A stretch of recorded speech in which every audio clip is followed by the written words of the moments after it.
Sushant, Sareen, usually counter-insurgency operations in Jammu and Kashmir have involved going out into the farms, going out into the jungles, trying to take down a group of terrorists who are hiding somewhere in the upper reaches.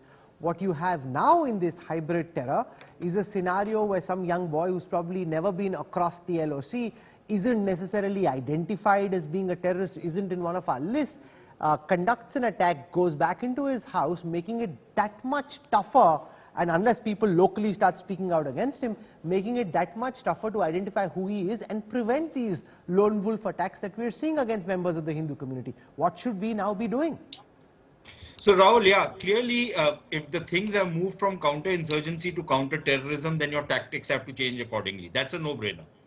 I think what I find a little surprising really is that most of these guys who are involved in these so-called hybrid attacks or hybrid terrorists are inevitably found out within a matter of days, sometimes a matter of couple of weeks. So it's not as though the intelligence network is not functioning well. The only problem is that the intelligence network actually functions after an event. And I think that is something that they need to apply their mind to. How do they fix? Of course, there are going to be problems in that. And I think we have to be extremely careful. I'm sure Siddharth didn't mean it the way he said it.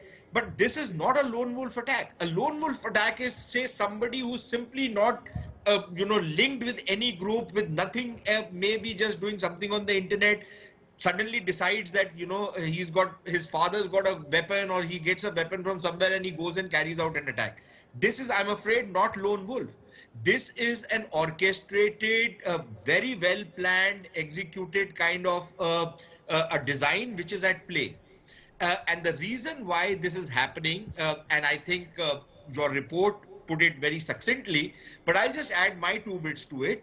The reason why you're going in for pistols is because the objective why you are carrying out this pure unadulterated terrorism. This is pure unadulterated terrorism. Let's make no bones about it, right? The reason is that a pistol is the most effective weapon in this. To take a rifle or an assault rifle is an overkill. What is the objective you are trying to achieve? The objective you are trying to achieve is the kind of propaganda campaign that the Pakistanis and some of their supporting element in Kashmir have built. That there is a demographic invasion taking place, there is demographic change taking place. Even the so-called alleged back channel talks apparently are centered around, can India do something to stop the demographic transition? Can you at least, okay, you don't want to do, undo the changes in 370, but can you at least restore 35A in one form or another? What is this, what is the unsaid part about that? Which is what they're trying to do now, which is that we will target these minorities, we will target these migrant labor, we will target all these guys, and you don't need to kill by the dozens. You can kill a few and you create a fear psychosis, and there is an exodus once again out of the valley, which we are now seeing. And I don't blame the people. Secondly, I think it's good if, as Siddharth is telling us, that they are making a security audit.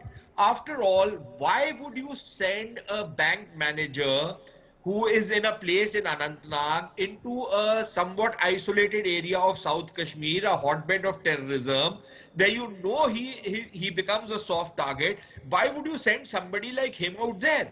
Can't you find some other place where he can work? Some of this is bizarre. If they are in pockets where there are multiple Kashmiri Pandits living together in some colony, there is some safety in numbers. If you post people out in the villages or in small towns where there's virtually no other member of the non-minority community, of the minority community, then it is very, very difficult to keep them safe. Well, they are really prefabricated ghettos mostly, and the point that you ask is really relevant. Please remember that these positions come with an exceptional clause, and it's a draconian clause where the person does not have any mobility forever after signing on for this job within what is the same union territory, which is allowed to every employee regardless of group C or D. And many of these are pretty basic entry-level government jobs. They were provided, Rahul, I must say this, in lieu of the 18,000 plus jobs that were normally with Kashmiri Hindus in Kashmir pre-1990. These are not additional jobs or jobs taken away from the locals in Kashmir Valley, and they're just hardly 5 or 1,000 odd people. There is a deliberate design, and I could sense that there is acknowledgement after Rajni Bala's killing, who had to perhaps trek even further after the last transport available for a kilometer or plus to go to a very remote place, that these people are being posted almost as a punishment, and that posting is happening at district level. It is happening at authorities below that level. So at the state, union territory level or the central level, those details are not available. No, but that's a failure of oversight.